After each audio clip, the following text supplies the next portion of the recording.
Hello guys, Doll Mail. So, papakita ko sa inyo yung noodle ko. Napanalunan ko siya sa bid. Wait lang.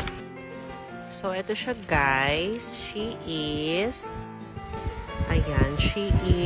Girlfriends Baby. Ayan.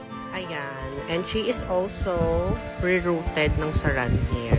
Kasi ang totoong hair niya hanggang pet lang, pero ito, napakahaba. Napanalunan ko siya ng 4,000 for bidding. It's okay kasi siya, may pagka-hard to find siya dito sa Philippines.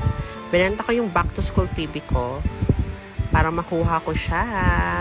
Then, bisa na natin siya guys. Wait lang. She is pack. O, diba? Very simple lang. Tapos may headset, ganun, may skirt. Diba? Super long hair.